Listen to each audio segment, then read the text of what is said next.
We have only to enlarge our conception of causality, to excuse everything and forgive all.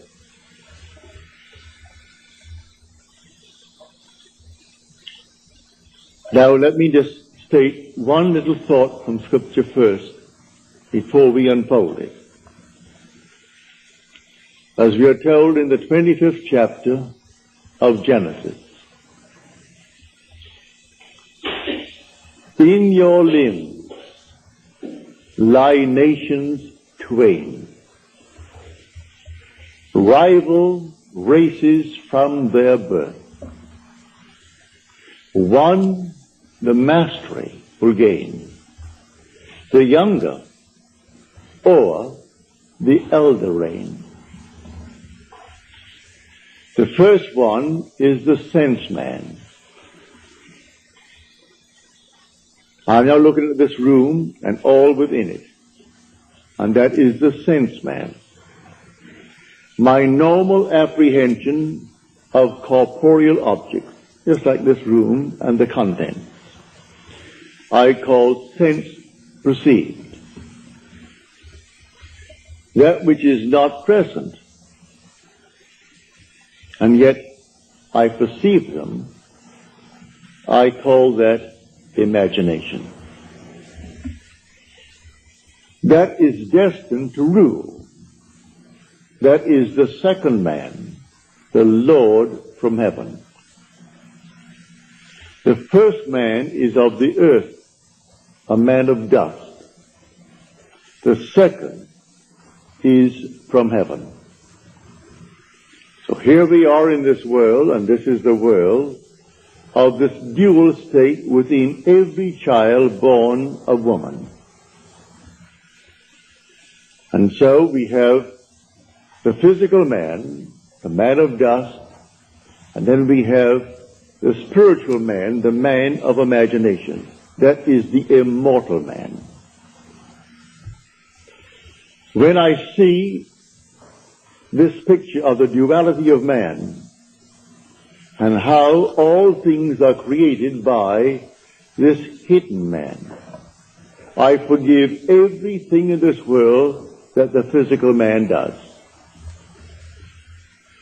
For the physical man is only a state.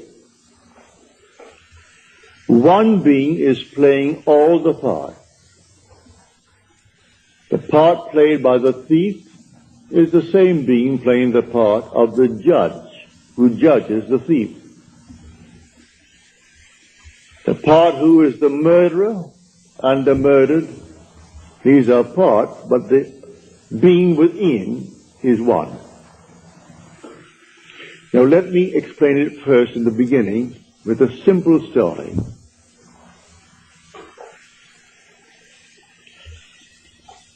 About 8 years ago, I was in New York for a month. And two of my brothers, Victor and Lawrence, came up and spent 2 weeks with me in New York City. They checked into the same hotel. They wanted to see everything they could within 2 weeks. And I bought them 14 shows. And sometimes they went even to an afternoon show. They wanted to see everything in the crowded 2 weeks. But the one thing my brother Lawrence wanted to see was the new presentation of Aida. Well, the papers said it was sold out from the very moment that it was stated, a new presentation. Same music, naturally. The same score, but new scenery, something new about it. And this captured the imagination of all opera lovers, and they all wanted to see Aida. The one thing he wanted to see was Aida. But the papers had huge big ads. Not one seat is available. Come down and buy seats for the other shows. And this was the old opera house around 40th Street and Broadway. It ran from Broadway to 7th, the old Metropolitan. So this morning we set out. I said, it doesn't really matter. I said, let us go. We have to go down and have lunch anyway. We will go and just see. We got there, and these huge big signs on the outside, no seats for Aida available. And they were plastered all over the Metropolitan. I went in, and there were 3 lines leading towards the 3 windows, selling tickets for the entire season. And there was no seat for Aida. I got into the first line. It was a very long line. Then I saw the 3rd line from me moving more rapidly than the 1st and the 2nd. So I moved over to that line. Then we all moved rapidly forward. As we got to the window, and seemingly no hope of getting tickets, but before I left my hotel room, I simply assumed that I had the tickets for my 2 brothers. I didn't want to go. They wanted to see it. So I assumed that I gave them the ticket. I got into this line and we moved rapidly towards the window. As we got there to the window, a tall, blond man, he was about, he must have been 5'11", he must have been about 6'4". He stretched his hand up over my head and diverted the ticket seller as he asked a question, while one in front of me is buying seats not for Aida, for that's completely sold out. He is buying 2 other seats for some other opera. Then he departed after he diverted the man's attention, and this man pushed on some bills under the window. And then, as the teller looked at the money, and this man is at the door now, the tall, blond fellow. And he gave this man the ticket, and then suddenly he said, well, he only gave me $3. He should have given me, and he mentioned the money he should have given me. At that, he was bewildered. The teller was bewildered. I turned around and I screamed at that tall blonde. I said, sir. I screamed so loudly he couldn't stop but be attentive. He turned around and I said, come back here. You're wanted. He came back like a little child being led by the nose. He came back and he said, what's wrong? And the man said, this is all that he gave me. 2 $1 bills. He said, oh no, you didn't. He gave you 2 10s. Then I said, no, you didn't. I was standing right here. I saw what you did. You gave him 2 $1 bills. That's all that you gave him. The man is flabbergasted. He was so completely dumbfounded, he didn't know what to do. I said, I am standing here. I saw exactly what was done. Then he opened up his purse, and here was a stack of ones, and he had a $20 bill and 2 10s. He said to the man, when will you discover your mistake? Because I gave you 2 10s. And the man said to him, at the end of the season. And with that, it was closed. And the man then took out the money and paid for the ticket and took back his 2 1s. Then I say to him, I want 2 seats for Aida tonight. And I want them in the horseshoe circle. I want them center. He said, yes, sir. And he took from what is called the VIP. They always keep a few out though the house is sold out, they always keep a few seats for those who are coming, called the very important people. But I am certainly not a very important person. But I saved him from the loss of $20.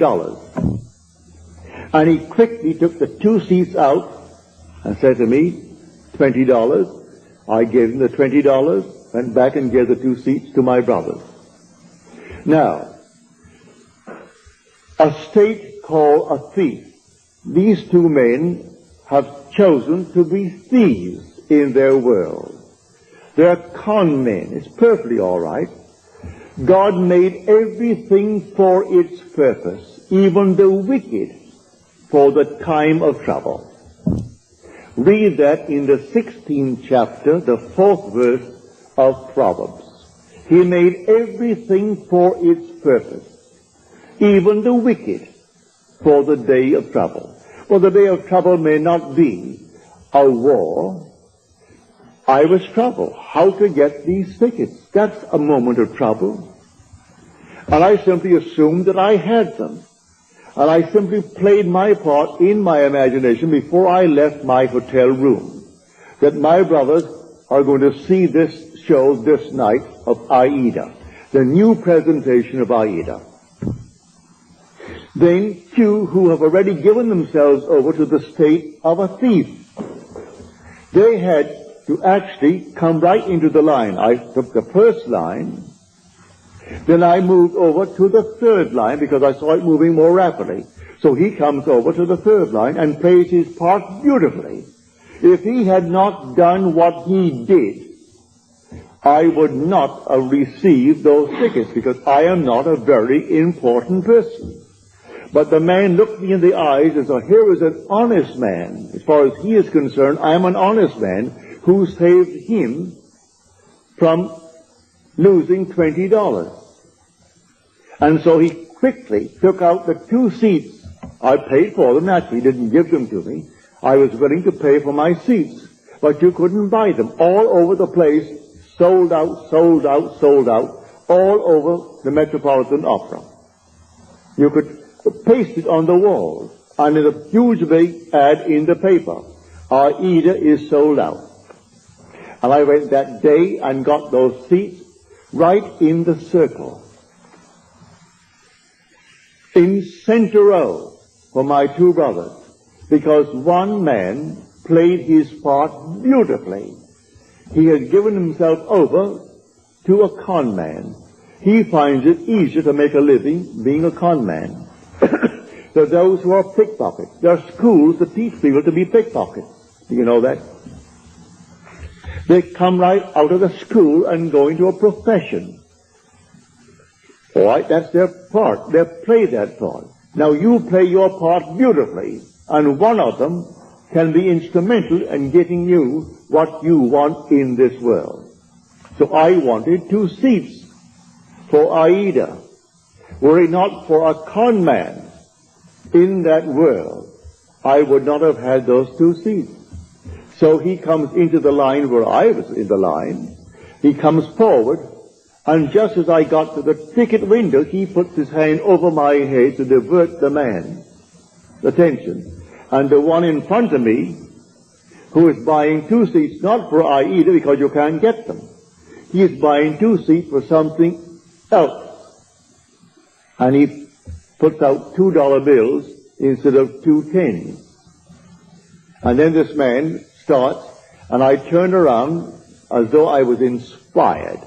And with my full voice, I said, "Sir, come back here." He had to come back. So he came on back just like a little child and stood next to me, and he looked down at me. He wouldn't dare budge. But I said, "You didn't give him anything more than what he's showing you now. You give him exactly what he's showing you." Because I was fair, and I stood next to you. He was helpless. He couldn't hit me. He was many inches my height. I'm 5'11", and he may be about 6'5" or more. A strong, strapping blonde. But he was impotent in my presence when I called him back. He only played the part. So should I not forgive him? There are infinite states in this world. And all you have to do is forget states. You play your part. And every state necessary to make your part come to fulfillment will be present at the moment that you need it. And so we went over to Longchamp for lunch, and my brother Lawrence and Victor, they had their tickets, and that evening they went to see Aida. So in your limbs lie nations twain. They are rival races from their birth. One, the mastery shall gain, the younger over the elder reign. And the younger is the second, and the second man is the man from heaven.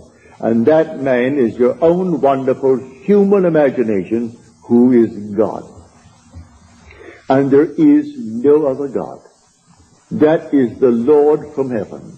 And the outer man that clothes him, he is under compulsion to fulfill the commands of that inner man.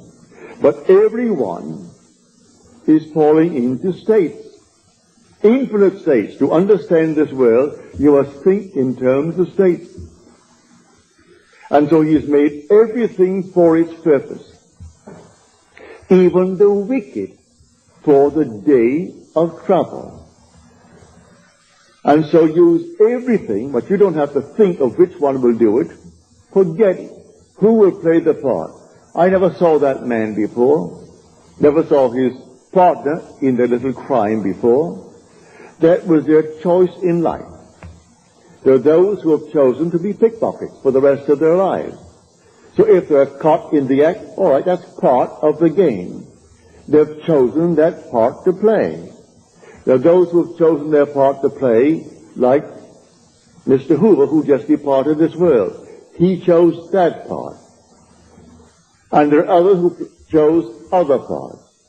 Either wisely or unwisely, we fall into these things. But when the inner man begins to awake, he selects his part wisely. It's entirely up to us.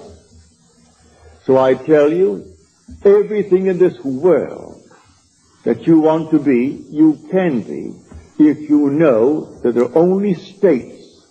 You move into the state because the occupant of the state does not differ from the occupant of any other state. The one who played the part that day of the con man to get 2 tickets for $2 instead of $20 and go on the street and sell them for $15 and make himself a quick few bucks. The same occupant is God. God is playing all the parts. So all we have to do is simply to explain a little bit our conception of causality, to actually excuse everything and forgive everyone in this world. I forgave him because he actually was instrumental in getting me the 2 seats for my brothers. Were he not playing that part at that moment, I would not have had the seats. But before I left my hotel room, I simply assumed that my brothers had their seats and they were going to see Aida, and they came home thrilled beyond measure. So we went down, and seemingly no hope. I wasn't concerned about any hope. There were 3 long, long lines. After all, you're selling not just for the show of the night. You're selling for the afternoon show. You're selling for the evening show and for the entire season. And by a month in advance, 2 months in advance, they're all there. And so here are the lines. And there are 3 lines and 3 windows open. And what caused me to move to that moving window? The Father in me. He knew which one is going to play what part, because they're all in states. And my fellow is fully aware of all the states in the world. And if you can play a part to aid me in the fulfillment of my dream, you'll play. And so if I need a thief, there must be a thief somewhere. He was a thief. And he played a far better part in my getting the ticket than if he were an honest man. If he came up and played the part of an honest man, then the man would have said to me, he wouldn't know me, I'm not an important person, and so we have no tickets. Don't you sign? No tickets available. It's a sellout. But it was not a sellout, and a thief made it possible for me to get my 2 tickets. So when you see this, you forgive every being in the world. Everyone. They're all playing their part. So don't condemn anyone, because everyone will be instrumental in fulfilling your dream if you know this law. It's all infinite states. But remember, you are awakening to the reality of the second man. In this room, my simple apprehension of corporeal objects, the things on the wall, did here, the chairs, the house, this thing for a wedding tomorrow, all this is preparation for a wedding. All this is, to my sense man, reality. And I think of something entirely different, and that is called only imagination. And that is the second man. Now, what do I want in place of what my senses are telling me? Let me now enter into that state and live it as though it were true and move forward in that state. Now, let me show you the difference now, because we started with that statement from the 25th chapter of the book of Genesis. An idea that is only an idea produces nothing and does nothing.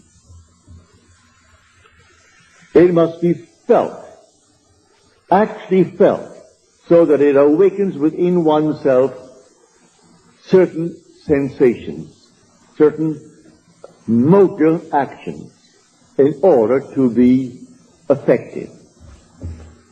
What would the feeling be like if it were true? Dwell upon that until the feeling awakes within you these sensations. For imagination is spiritual sensation. That is the creative being in you. It's not just to entertain an idea. What idea? The idea must produce in you this feeling, which is a sensation, but it must be a feeling. What would the feeling be like if it were true? You dwell upon that until you catch that feeling. As Churchill said, that the mood determines the fortunes of people, rather than the fortunes, the mood. The mood precedes the fortune. So what would you want in this world? Well, contemplate it. What would the feeling be like if you had it? What would it be like if it were true? That is the story of Scripture. If I could only feel that I am already the man that I want to be, that I'm already the woman that I want to be, and feeling, then it's not only an idea, which as an idea without feeling will produce nothing. Now it has everything, because in this story he said to the second man, "Come close, my son, that I may feel you." The secret is in the feeling. So Esau went out. He is the first man, covered with hair, the outer man. And Jacob is the inner man, the man of imagination, who is hairless. Isn't two little boys? These are only symbols. It's all in man. So come close, my son, that I may feel you. So he comes close and deceives his father through feeling. So the father feels, and he feels him just to be externally real. You can do it. There is no flower in your hand, but you can feel the soft velvet feeling of a rose. You can smell a rose, though it's not physically present. Try it. Try all these things with the inner man, And when you can actually feel it so that you raise your imagination to the point of sensation, to vision, then the whole thing is done. It's done in a way you do not know it's going to happen. If it takes a thief to aid you, then you forgive the thief. Should I not forgive that man who tried to rob that teller of $20 when he did for me what no one else could do? I could go to all the brokers in New York City and they couldn't get me 2 seats. I could go to anyone and they couldn't get me 2 seats for my 2 brothers. And I wanted them to have the joy of seeing the new presentation of Aida. So I went myself prepared in my imagination that I had 2 seats. And it took a thief to be instrumental in getting me the seat. Should I not forgive him for the part he played? He went to the door, this tall giant of a man, looked back at me, but he wouldn't have the courage to come up and slap me. There was something in me that dwarfed him in his own mind's eye. So in spite of his height and his bigness and his strength, he couldn't dare strike me, for I was speaking from a different level of consciousness altogether. So I didn't condemn him. He played the part he had to play, and by playing it, I got the seat. So all we have to do is simply to widen, just widen a little bit, our conception of causality, to actually forgive all in the world, to excuse everything in the world. They're playing their part. So tonight you want a bigger job, you want more money in this world, you want, and you name it. Well then, it may be a thief who is going to aid you in the getting, without knowing he's doing it. Don't judge him, don't condemn him, just simply, you go forward, knowing that I have ways and means that the physical man knows not of. My ways, the inner man's ways, are past finding out. And you simply go forward in the assumption that you have already achieved what now is only a wish as far as the world is concerned. But you enter into the wish as though the wish is already fulfilled. So what would the feeling be like? Come near, my son, that I may feel you. And so he comes close. He said, come nearer, my son. Then he said to him, you know, your voice is the voice of Jacob. But your hands, your neck, and your scent, you have the feel of my son Esau. Esau is the outer world. So he gives emphasis to feeling. It transcends the voice. The voice was Jacob, but the feeling, the touch, was that of an external world. He could feel the external world. It was a self-deception. He deceived himself into believing that what he desired, he had. It's not 2 little boys born of a woman. All this is parable. The whole story of the Bible is all parabolic.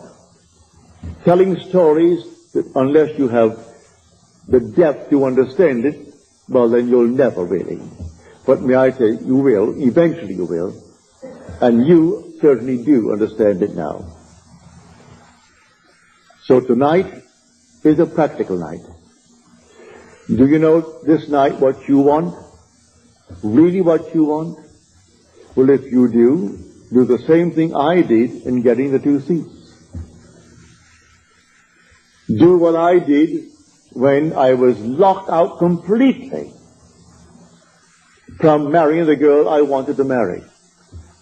I simply assumed that she slept there, I slept here, and I went sound asleep, and in 1 week, my wife did an act which certainly I must forgive. In the eyes of the world, she is condemned for taking what she did not pay for. And yet, because of that act, I got my freedom. Then who is the culprit? Am I not? If there's any culprit, I am.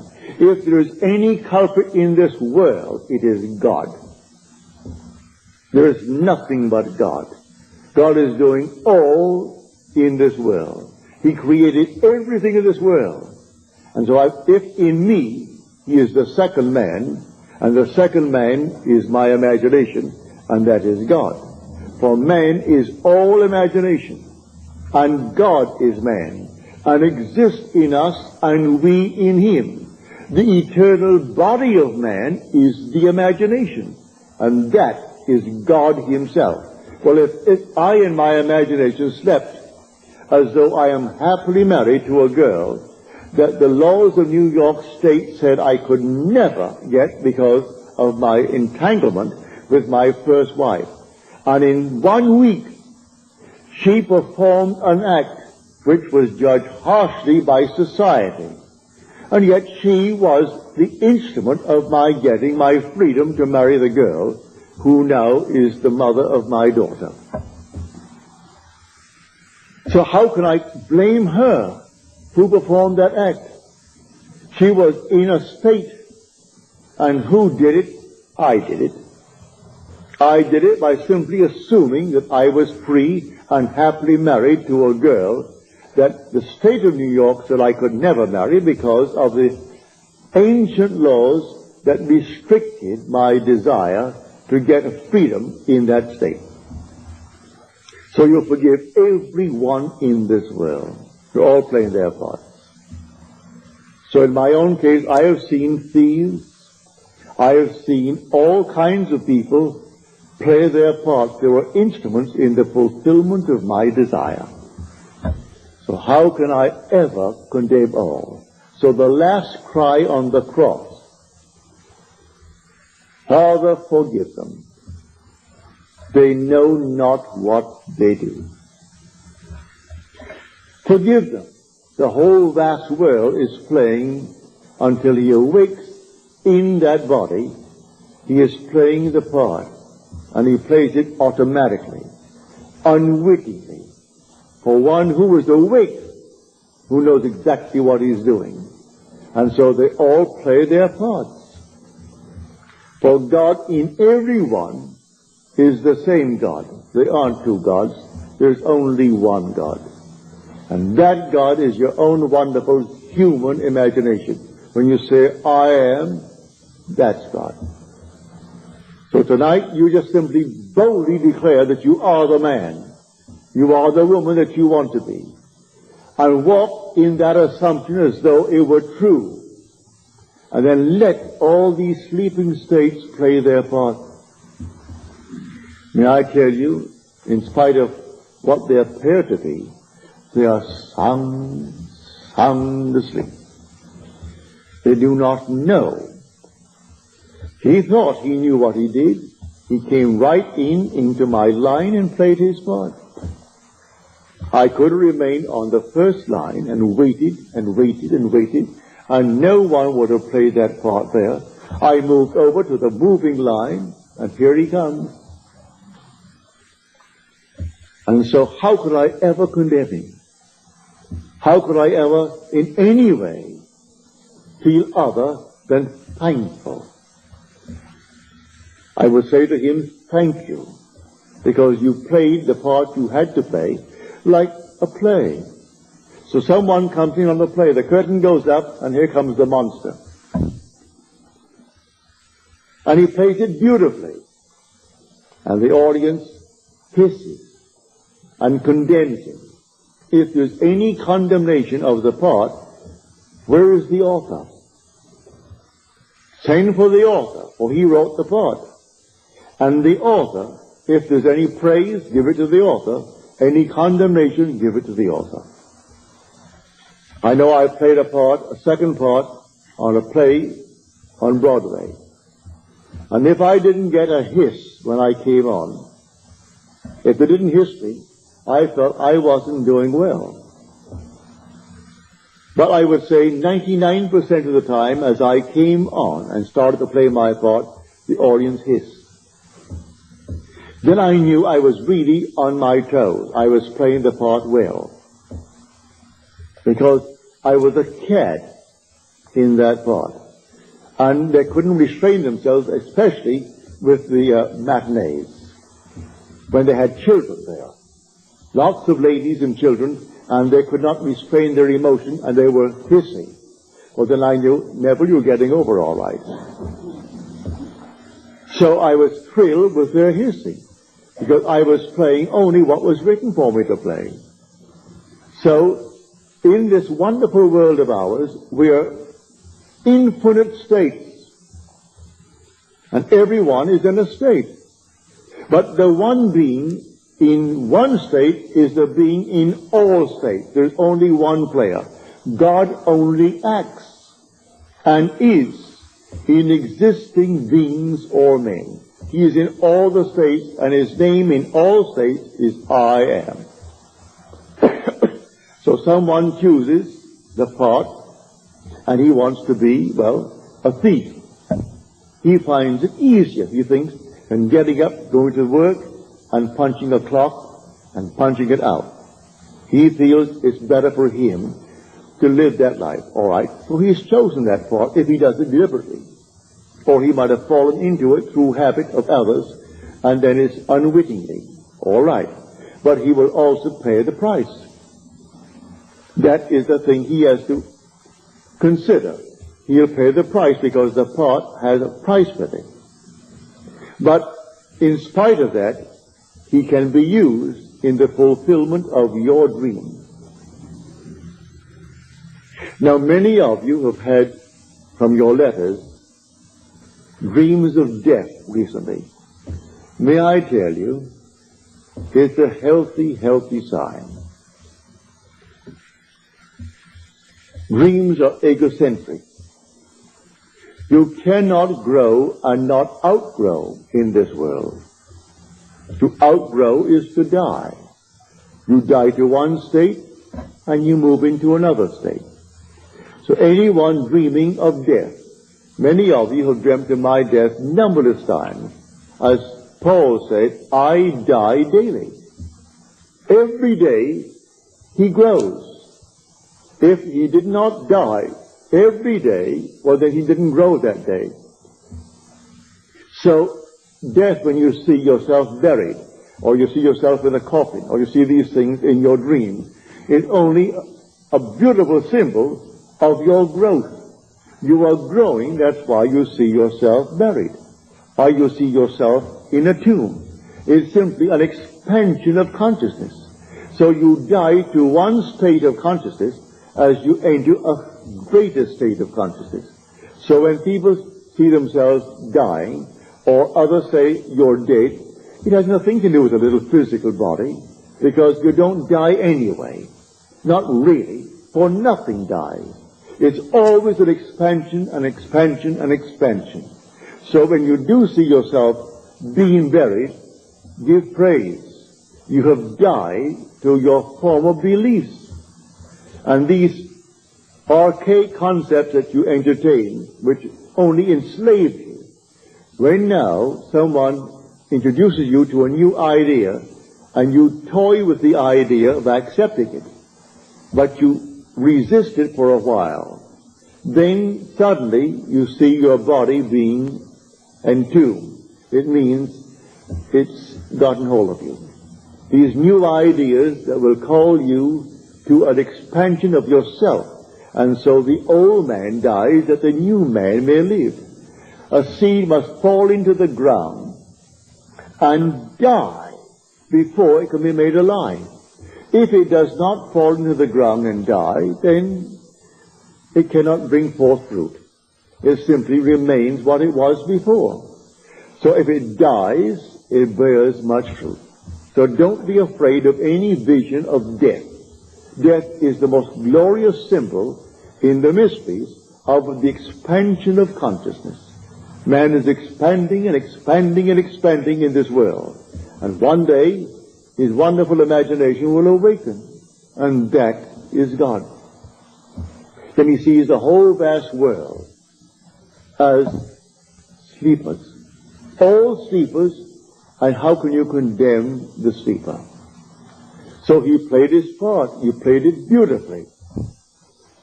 I can see all these things in my world where people played so many marvelous thoughts, and they were sung to sleep, and they thought they were so alert, going to get the better of me. And their attempt to get the better was exactly what I needed to move on. Just move on. They had no idea they were playing their part beautifully. So I forgive all the thieves that came into my world. Even those who actually took from my pocket by not giving me what the contract called for. I thank them, because it simply allowed me to become all the more secure upon my own feet and not think for 1 second that I depended upon them or upon anyone else in this world. So let them go their way. They're all sung to sleep, playing their parts. But this thing that happened, I would say about 7, 8 years ago, it was so forceful in my mind. My brothers thought that I was very courageous with this giant over my head to do what I did. It wasn't any courage. At that moment, I saw what he did. And when I said to him, you didn't do it at all. I saw what you did. You stuck $2 there, and there they are. You didn't give him any $10 bills.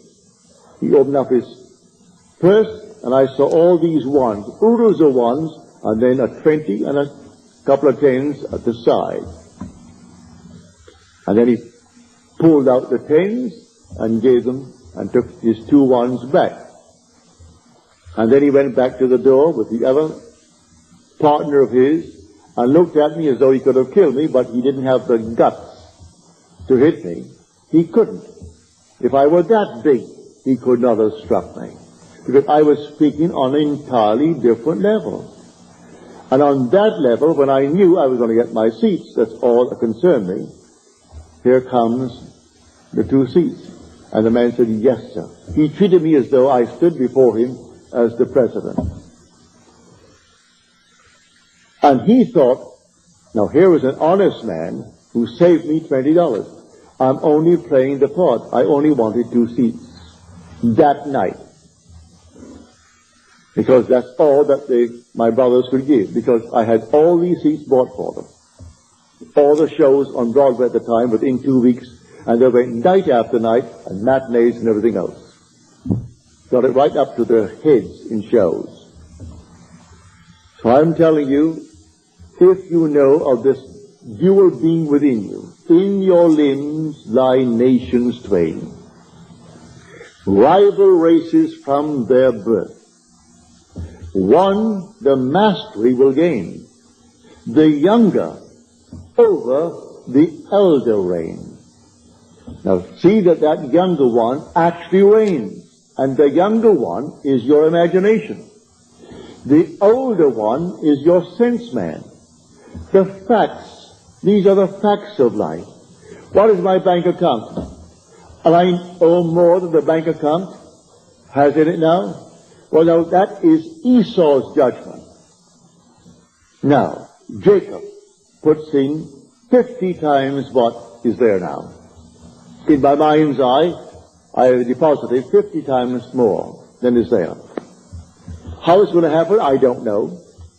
I don't know any more than I knew that day when I started off with the Metropolitan Opera, how I'm going to buy seats. When the papers tells me you can't buy a seat, huge big ad, save your time, don't come.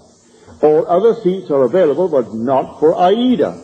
And I go down only for Aida, and I get them, because of a seeming thief played by the part of God. For God plays all the parts in the world. There is nothing but God. And say, I am, that's God. That is the Lord Jesus within you. That is your immortal being that cannot die. He cannot die. That is your eternal self when you say, I am. Imagination is not some vague essence. It is a body, a reality, an infinite body that is so perfect when it's awakened that in its presence everything is made perfect. But while it is awakening, it exercises that power. and draws into its world everyone that can play the part for its fulfillment of its dream. So here, I hope you heard it clearly. I hope I made it as clear as I can, because tonight should be a very practical night. That you will go out knowing who you are. You are a dual being. But the first man is of the dust, and to dust he returns. That is the man of earth. The second man is the Lord from heaven, and he cannot die. That's your own wonderful human imagination. It cannot die. But it sleeps embodied in this tomb. And one day it will awaken.